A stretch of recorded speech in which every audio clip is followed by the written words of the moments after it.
I like your body, but it's better on me.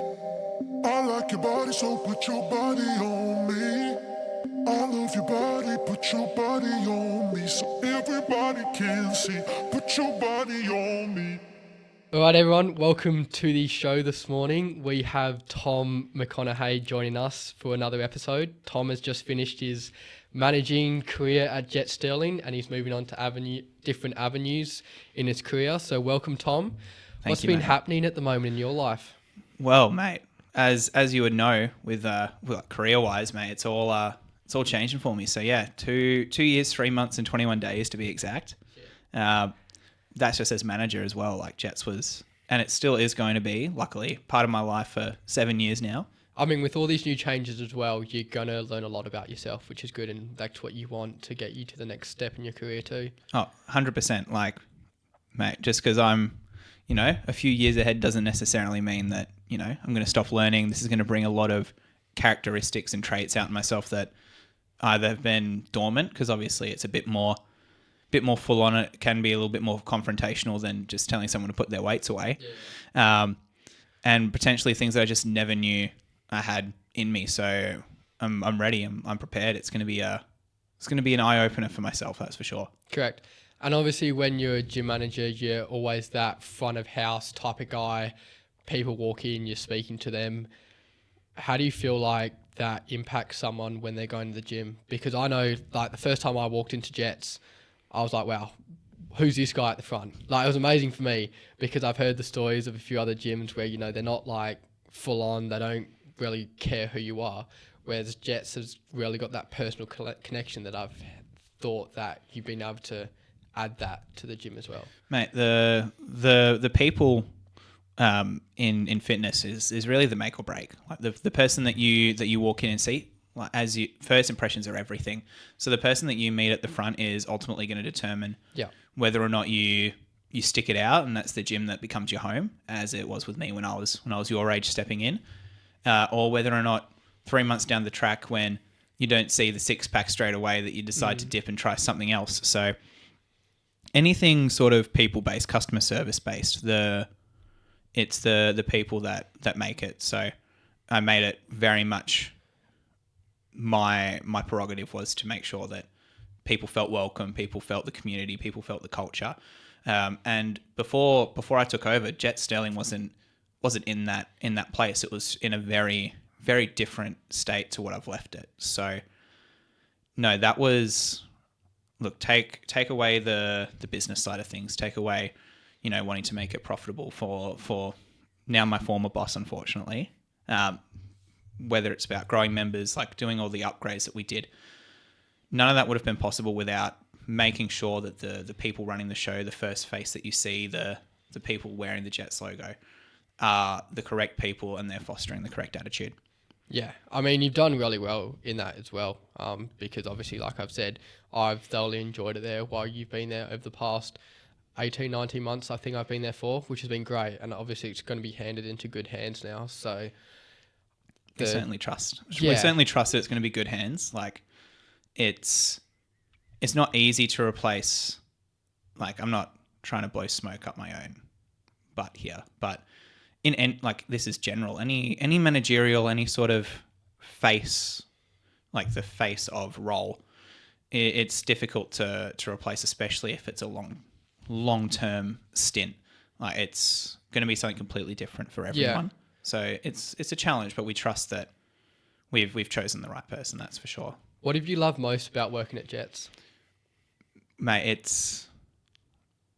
it's the people. Like, I've always been a people person. Any sort of job that I've worked in, I've been front of house, I've been selling, it's been, whether it's deep or just surface level, it's been relationship based. And the people made my job so beautiful and such a cherished season of my life.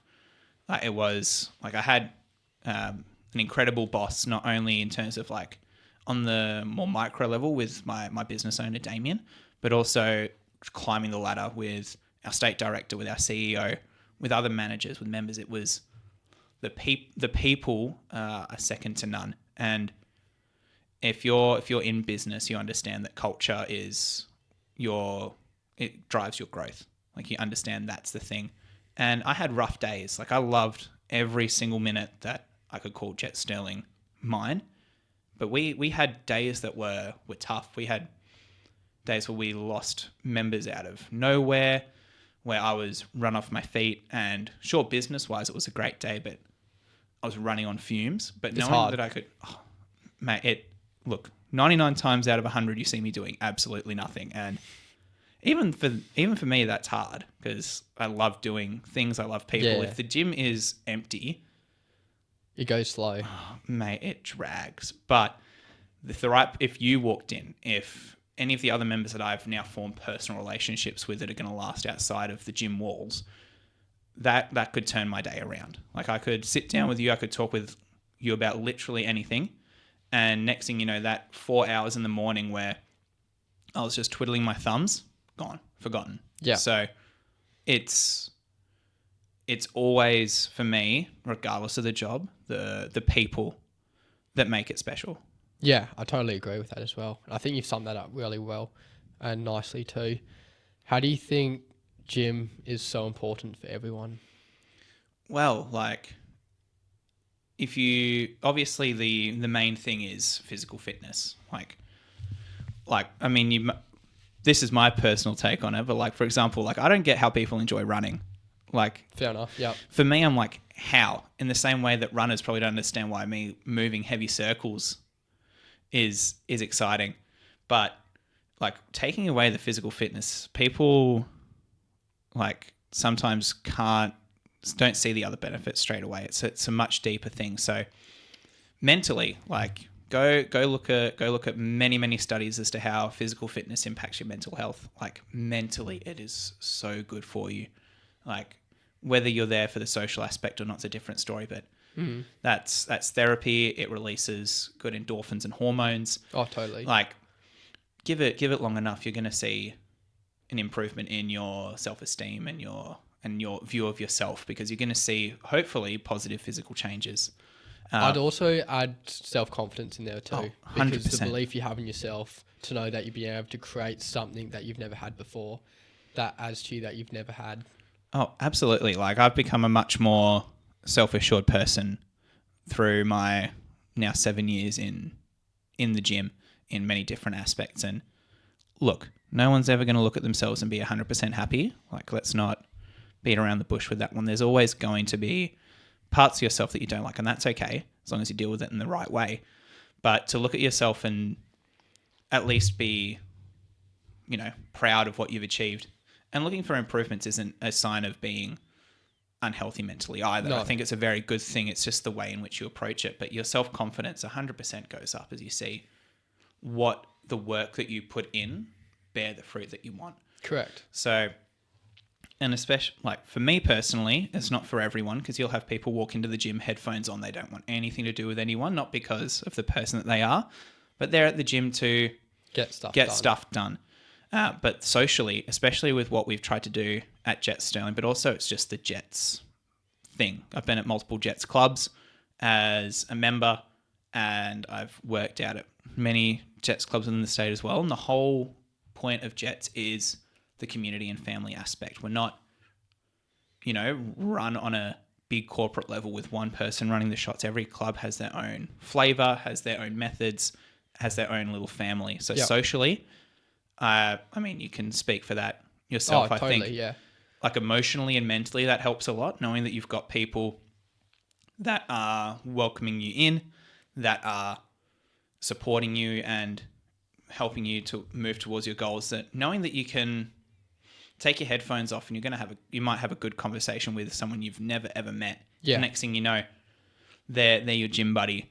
Like from an emotional and social aspect, for those who like the social side of the gym, huge as well. And look, that we could probably spend 2 hours here just talking about all the benefits of that the gym brings. Yeah, and everything else that it comes across as well. Oh, so much. The one other thing would be mental strength as well. Like especially if I'm thinking about what my coach has done, like it's been the mental strength and the mental discipline. Like motivation is a very temporary thing. Like if you put your desire for anything on something external, once that's removed, then the motivation's gone. If you are able to transition from motivation to discipline, where it's an internal push, that applies to so many different things. That applies to career, relationships, even like just little minute things like cleaning the house. Like all of a sudden your discipline in one area flows into everything else. So pretty much the easiest way to say what you're saying is what you learn in the gym is a transferable skill that you can transfer into everything else in your life. It's not just one thing. Absolutely. And that can apply to anything as well. Once you learn how to be disciplined in something, you can apply it to anything else. So that's just because the discipline in the gym came a little bit easier for me. Once it clicked. And now I can apply it to everything else. It's not necessarily going to be that for everyone, but the gym can bring the best out in you mentally, for sure. Yeah. I mean, also going back on the discipline point of view, if you wake up and you know you've got the gym to do, whether you got legs or arms, chest, whatever it is, and you're like, I couldn't think of a worse thing to do today. I've got work to do. I've got to make food. I've got kids to look after. There's a heap of factors. The last thing you want to be doing is going to the gym. But if you force yourself to go there, you do your workout, by the end of it, you've got this high dopamine hit that everyone's trying to crave. And that's because you're able to do something, even though you hated it, the results you got out of the end, it's like, oh, damn, I actually feel good after this. You know, you've got a bit more energy, you know, your muscles are fully worked out or whatever you want to call it. And, you know, afterwards you're pretty happy and you're like, I'm really glad I forced myself to go. And I think that built over time creates something that no one can take away from you either. It certainly is very hard to get rid of. Like you're completely right. Like I've never, me personally, and I'm sure you can ask 99% of gym goers, and they probably say the same thing. They never regret doing a workout. They always regret the one that they miss. So yeah, obviously it's like there's a lot of external things, especially if we're talking like family, job, kids, like all of that stuff. And it does get difficult. And obviously there is understanding that it's not going to happen every time. Yeah. But if you do have that discipline, you are able to set that time apart. You're going to feel better for it. And that is going to flow into those external things as well. So yeah, it's incredible just what that one workout in this context can do. How important is a balanced diet? Well, as the saying goes, abs are made in the kitchen, right? Like, yeah, diet is huge. And look, as someone who was morbidly obese for 19 years, who had a very, very unbalanced diet, you feel so much better for it. You can't work out a bad diet in the sense of you can't go to the gym, go do leg day, chest day, do your whatever split you're on, do your cardio, go home and still consume your 4, 5, 6,000 calories of not great Carbs. food of anything Yeah. really. You can't, but obviously if it's something that's processed or takeaway and things like that, the caloric density of all those things is much higher. The less you eat, the more calories you're going to get in.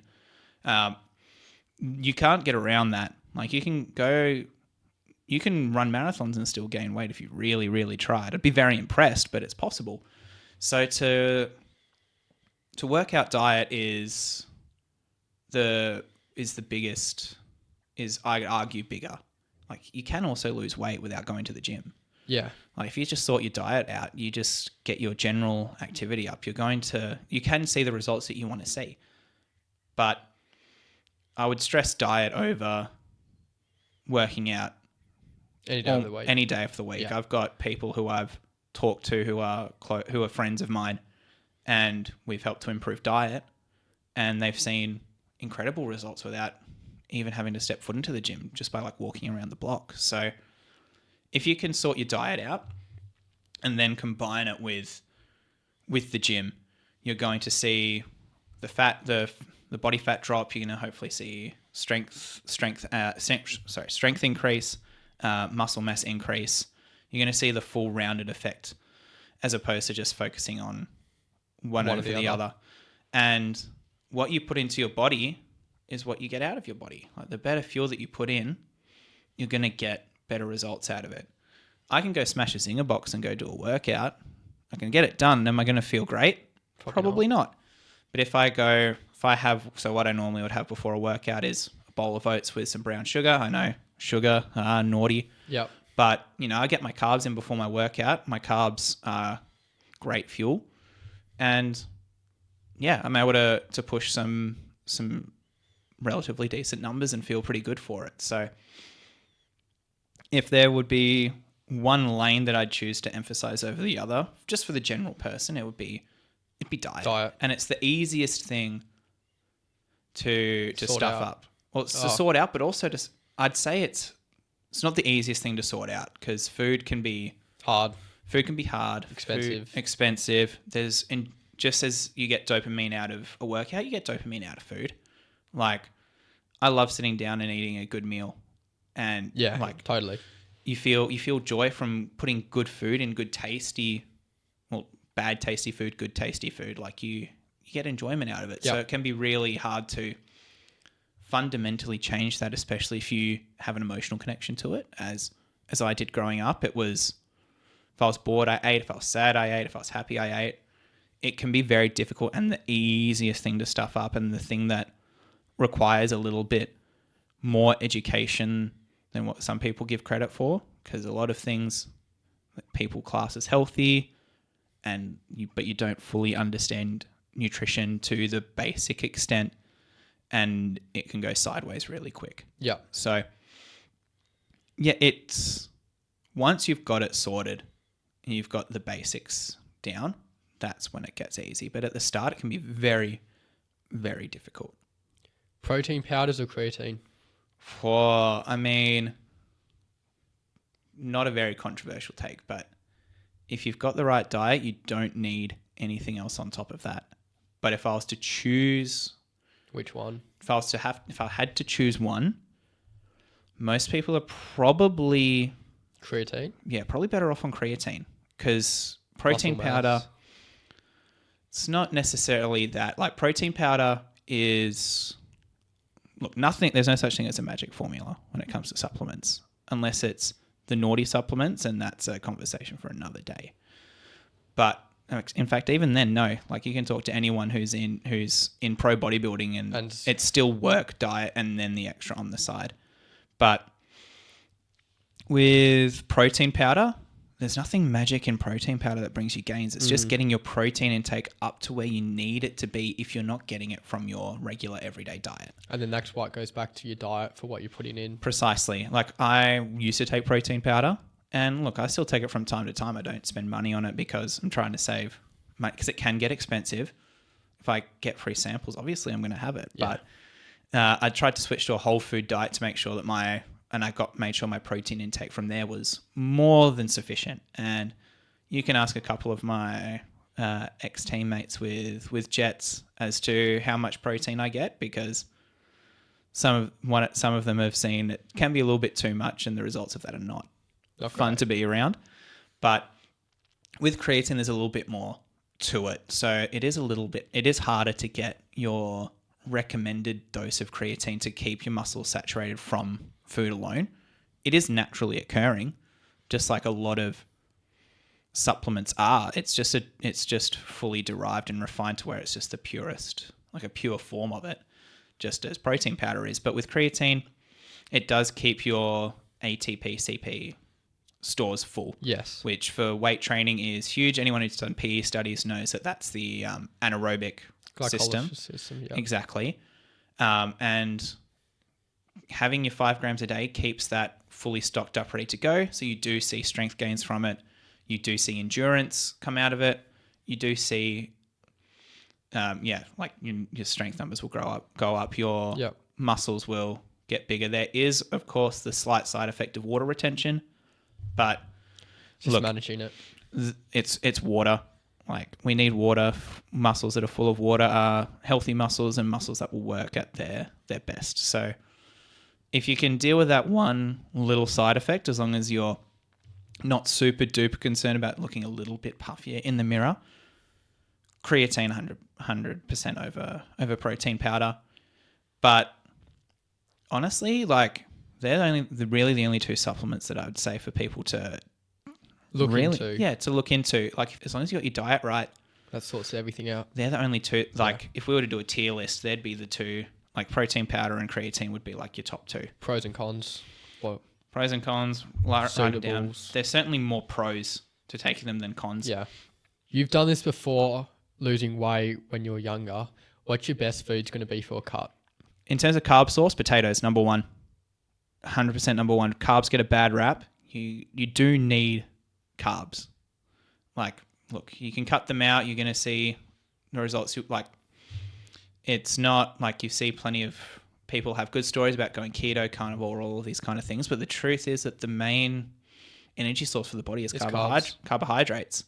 It's just how much you put in and being able to monitor if you feel good on certain amounts of carbohydrates. But when it comes to my favorite, it's 100% potatoes. They're mostly water, so you're able to get a ton of volume in.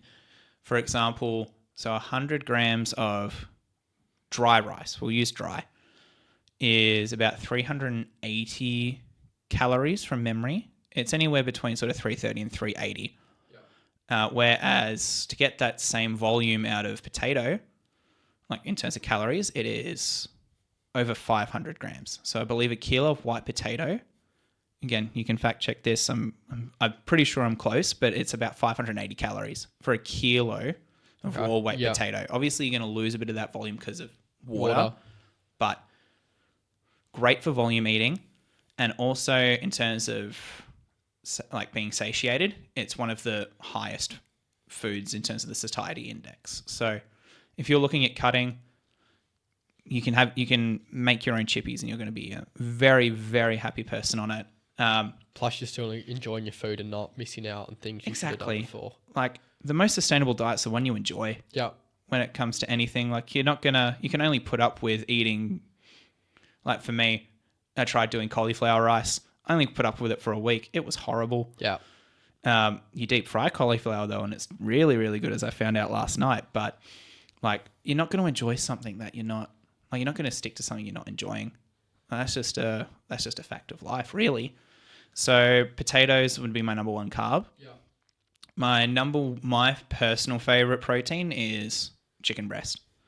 Yes, it can be boring. It can go dry, but if you learn how to cook it correctly, if you season it up to high heaven, it's going to taste different every time. And it is super duper lean. You're looking at less than a calorie per gram, which if you're looking at cutting is, I'm not a qualified nutritionist. I don't really have any fitness qualifications behind me. It's just life knowledge and what I've learned. But if you can find something that's less than a calorie per gram, it's going to be pretty good to cut on. Yeah. Like anything sort of, once you start getting into like the really high like processed fatty foods, is when you really need to be careful. But like all your fruits are going to be less than a calorie a gram. A lot of your lean proteins are going to be less than a calorie a gram. Chicken, pork, turkey, kangaroo, like the lean cuts for that, they're all less than a calorie per gram from memory. Or most of your vegetables are. It's just then your more like your grains are going to be a little bit higher in terms of whole grains, but they're still fine. And they offer a lot of fiber as well, which when you're cutting, feeling full is huge. So protein and fiber are massive. But then it's your processed ones. So look, you can chuck your bread in there, but it can be easy to go overboard with bread. Yeah. Pasta is bad. Look, if you're bulking, get your pasta in, but you cannot have as much pasta as what you want when you're cutting. Like it's purely processed flour. It's going to be very carb dense. You need to be careful with your oils and your fats because they do really, really creep up on you when it comes to your cutting. But then obviously when you're bulking, all of that switches. Yeah, totally different mechanism. But personally, I don't enjoy bulking as much. No one really enjoys cutting either, but feel a lot more sluggish when I'm bulking, and I've had to cut a lot more because I was bulking for 20 years. But those would be the things that potatoes and chicken breast are my personal go-tos, and then just chuck in whatever fruit and vegetables that you enjoy. Look for your leaner proteins, and if there is there is something that you do really enjoy and just can't cut out, just monitor how much you're having. Like, still keep a little bit of room to enjoy what you enjoy. If you really love your eggs on toast, have your eggs on toast. You're going to be able to sustain everything else so much better. Another cliche saying is just eat the donut. Like, if you're really craving something, you cannot shake it. You're probably going to consume more calories trying to have substitutes to fill it than just having the thing and getting that craving out of the way. So yeah, those would be my foods. things. And yeah, no, fair enough. So we've talked about foods, gym, talking about everything along the lines of that. If I look at it from my point of view, I don't think it's rocket science. Like, when you're someone in shape and you've got your body that you've worked hard for, you get respect from others as soon as you walk into a room. Like, you're not just saying, hey, look at me, I'm this guy that's fully ripped and, you know, you don't want to mess with me kind of thing. You're saying that I'm disciplined, I've said that I'm going to do something and I've done it. So obviously the first thing you portray yourself as what a high value masculine man as a figure type of view, but you're also saying that if I say something, I'm going to do it. My word is my word, and this is what it gives me. So I feel like if we want to flip it to a business side of things, you know, if someone says they're going to do it and they don't, you can tell straight away if you've been to the gym or not. Mm-hmm. Because if someone's been is in physical peak condition or in a standard good enough condition, you can't buy that. You've got to work for it, and it's not just here's 10K to build this perfect body for me type of thing. How do you see this? I mean, whether we from lived experience as well, like, I just want to preface this as well by saying that, look, your physical appearance obviously isn't everything. Correct. And it does not paint the full picture. Yeah. Like, for me, I got to the size where I was partially because I wasn't educated and did not have the right relationship with food. And obviously being younger, I don't have all of the control over it, but I do have to own the responsibility for that. Once I choose what I put in once I get to a certain age, I choose what I put into my body.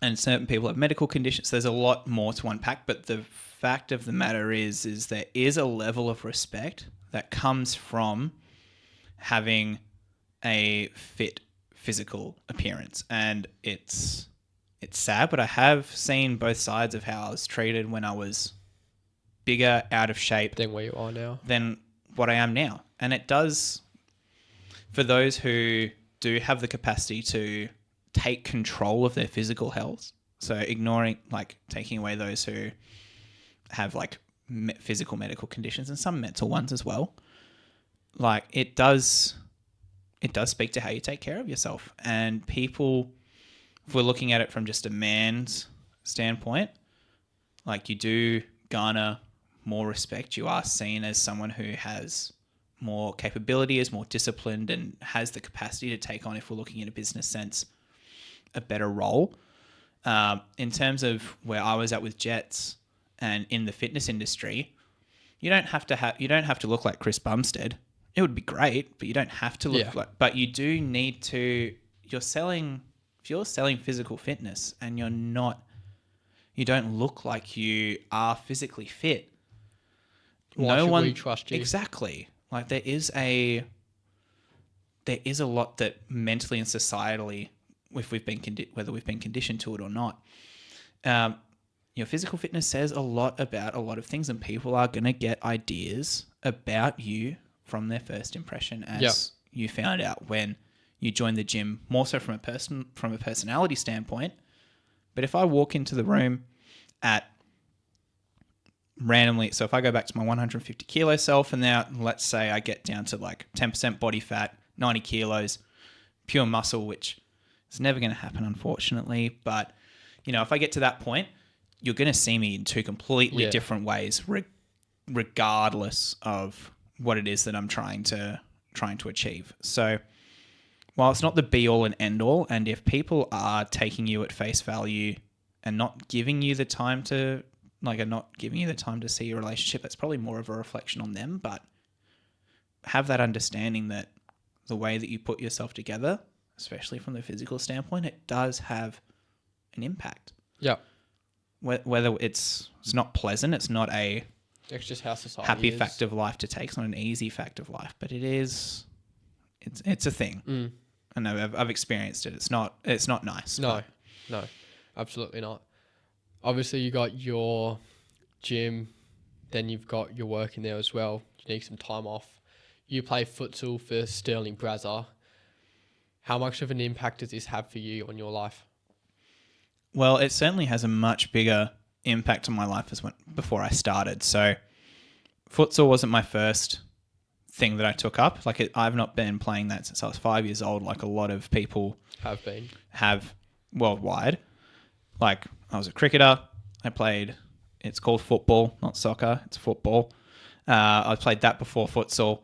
So it wasn't the first thing I came to, but this is the place that I think I've had the biggest impact and has the biggest play on my life. Like, I'm serving on the committee, which is an incredible role to have. Like, I'm very passionate about the club itself, and the club has done a lot to welcome me in and make me part of the team. And now I have the capacity to form and change the club and keep it where it is. Yep. You said you play more than just a team. You're playing to uphold the honour and prestige of your team. How important is it, especially for teenagers, to love the sport that they're playing and to give it their all? Well, in my opinion, if you get given an opportunity, if you're not going to give it 100, like your absolute best, don't even bother. Like, why do that to yourself? Why do that if it's a team sport, especially? Why do that to the other people around you? I've done it with everything, whether it was selling shoes at Rebel Sport, like I did that. I gave that my all, and I ran with that until I got this opportunity at Jets. With football, especially when I played Christian League, because that's where I spent most of my time. Like, whatever, like, it's nowhere near like the top level, but you give it your all. You go out there and you want to win. You want to win. You want to put in the effort and make sure that, like, for me, like, I'm not perfect, but obviously I've come off the pitch most of the time knowing I gave everything. And that's all. And that's what I expect of my teammates, because that's what I expect of myself. And that is something which, no matter what you do, whether it's sport, whether it's business, whether it's relationships, you've got to give your all for yourself and for the people around you. So that's what I would say. And obviously with sport as well, like, the effort and the enjoyment go hand in hand. If you don't enjoy something, there's a good chance you're not going to give it your all. So I'd certainly encourage giving things a crack. If you don't enjoy it, then hey, that's your call to make. Like, it's not, especially with sport, like, unless you're getting paid millions and millions of dollars, like, you'll find plenty of Premier League footballers, for example, who hate football. They won't sit down and watch it. At this sort of level, though, if you don't enjoy something, then it's a hobby. Make it something that you enjoy. Don't just get dragged into something because you feel that you have to, or because you're naturally good at it. Find what makes you happy, and then you give your 100%. If we're looking about it in society, a lot of kids that 16, 17-year-old age at the verge of turning 18 are, starting to drink a bit more. How do you see this compared to, when you were brought up as a kid? Well, I grew up in a Christian household, and I still uphold my faith. So for me, it was different to what a lot of teenagers would have experienced. So for me, it was never allowed. I had my first drink on my 18th birthday. Of course, except for maybe one time where, of course, as you're a kid, it's like, oh, what's this?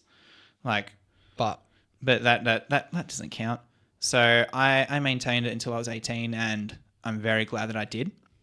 And my parents were really good at upholding that standard for me. They kept me in line with that, and I'm very thankful for that, because, I mean, firstly, let's take away the fact that let's acknowledge the fact that underage drinking is illegal. Like, even for myself, so I'm 24 now, my brain has not fully developed. Didn't they say it was 32? I've heard different, I think it might be 25 potentially, which is still older than what girls would be, but it's still older than what a lot of guys and girls who have started drinking now are. Like, you're doing, and it's damage that you don't understand until you get older. So from just a physical standpoint, you're doing a lot of damage to your body that you don't need to be doing. And as we've talked about before, like you don't see the point of drinking. No. You're going to save yourself a lot of hassle by not doing it. So huge Correct, respect from myself for you for that. But not just physically, like mentally as well. It's affecting your brain development, emotionally. You make bad decisions. You tend to make bad decisions when you're drinking. I'm not exempt from that. I don't think anyone is exempt from that.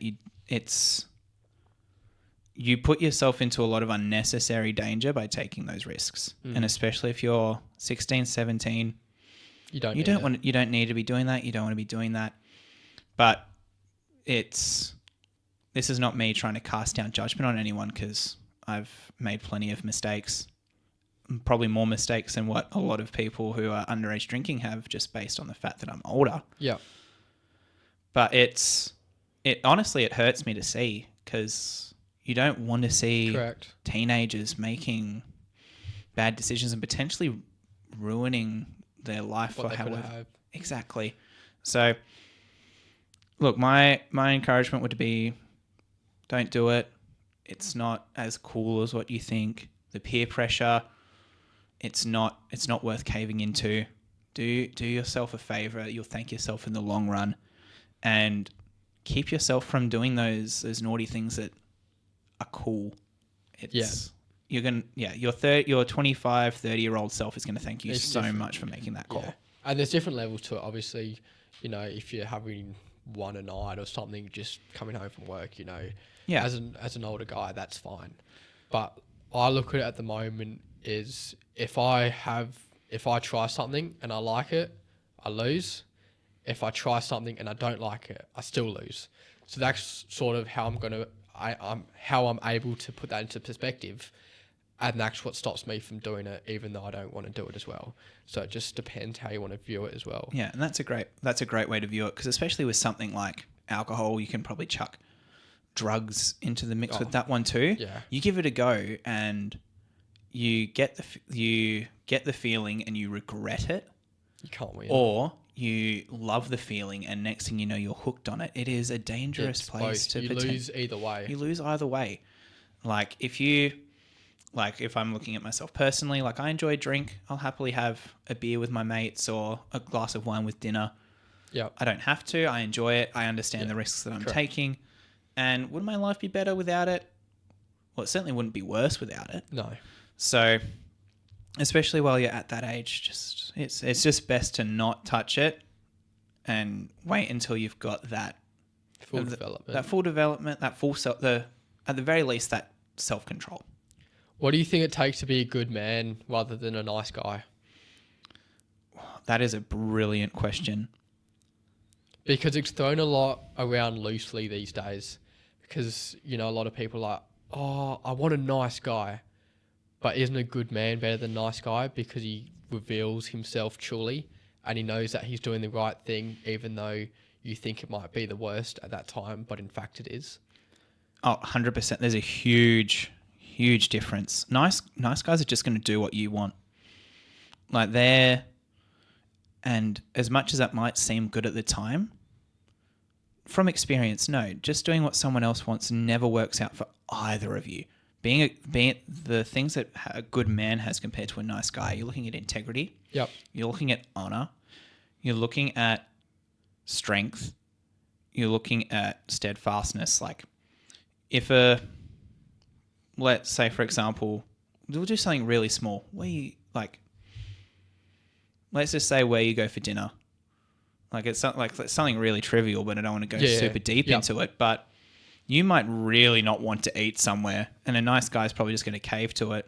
Whereas a good man might stand up to it. That's something super duper trivial, and it's not worth. You can't separate a good man from a nice guy based on you go for dinner. No. But if we just do something super casual and super trivial, those are the kind of situations that are going to show those traits straight away. It can be when it gets deeper, when you're in a fully committed relationship. If you've got a marriage, if you've got a family, just caving to what the other person wants is not going to lead to a strong and successful marriage and family. good men have the ability to guide and to lead and to be strong in the right way and to show that strength in the right way, not to be commanding and controlling, but to garner the respect of, whether it's a man or a woman, garner the respect from the partner and guide the relationship correctly. Nice guys bend over and break. And look, I'm sure that I've been both in my life. I'd like to think I'm a good man. But look, it's a lack of maturity. Like it's a maturity thing as well. Being a nice guy, it's not like being a nice guy is like, it's all well and good, but there are things that nice guys need to gain, need to grow, need to foster before they be a good man. Good man has the ability to care and the ability to love, as well as the ability to lead and guide. It's a great answer.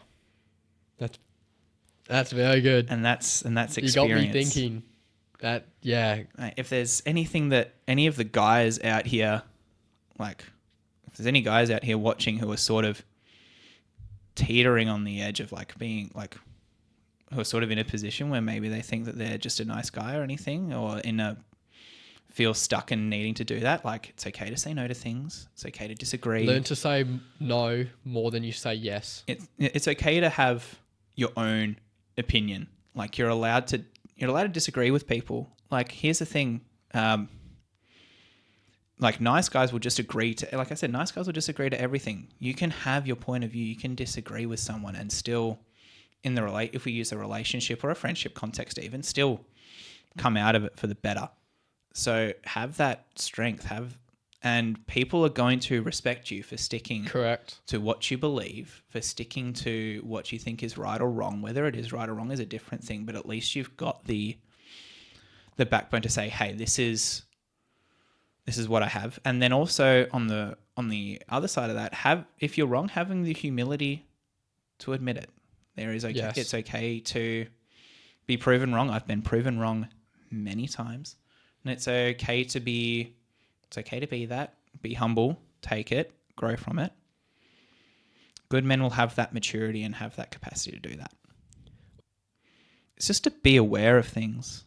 Like, don't just follow the crowd because it's what's acceptable, it's what's okay, because it's trendy, because it's what everyone else is saying it's okay. Be aware that be aware of those things. Like, decide for yourself whether something is right or wrong for you. Go and don't stick around with people who are just going to use you, who are just going to agree with you. Have friends that challenge you. My best mate has challenged me on so many things, and I thank him for it. And there's a reason he's my best mate, is because he has given me a kick up the backside when I needed it. Just be careful of a lot of things that get presented to you as good. Put it through your own filters. If you still decide that, then go ahead. I'm not going to tell anyone how to live their life, because I myself have not lived a perfect one. But there's a lot of things that are that people say are all of these good things. Yep. They're really not. Just be aware of those kind of situations. A lot of it can be really hard as a teenager from experience to just do what everyone else is doing. You don't have to do that. It's not always necessarily going to benefit you. No. It's going to potentially dig you a hole. And I know of a lot of people who, and including myself, who make decisions based on that and regret it later down the track. Have your future self in, actually, here's the line. Have your future self in mind. Think about how is this going to affect you down the track. When you're 30, married, have kids, have a family, if you're in a job role that has a lot of exposure, you've got to think about, like, these kind of things do come back and do have consequence. Everything has a consequence. Yep. Think of your future self. It's well put. Tom, it's been great to have you on this morning. Riley, It's it's been a been pleasure, great. mate. I'm so glad we'll be able to finally get this done. And I'm sure, look, you've made me think, which is great because especially talking about the good man and versus the nice guy, like that's really put a different insight into things with what I've thought about before. So you've really been great to have it on, and I'm glad you'll be able to make it. So thank you. Thank you, mate. It's been a pleasure. It's been an honour to take this out of the gym to have these conversations. I'm glad it's gotten you thinking, and I hope to anyone who views this that it gets you thinking. Obviously, take everything I say with a grain of salt, because my personal experience is not everyone's personal experience. You might not agree with everything I've said, and guess what? That is also okay. But if there's anything which has gotten you to think, then hey, I like to think that I've done my Good job. job. And hopefully some of these things, who knows, maybe it leads to a sequel. We'll see. I hope so. I hope so. Well, who knows what this next season is going to Correct. bring to light for me, and hopefully I can bring that to light for other people. That's it. So, mate, Thank you. it's been good. All right, everyone. Thanks for listening, and we look forward to seeing you on the next show. Cheers, mate. Thanks again.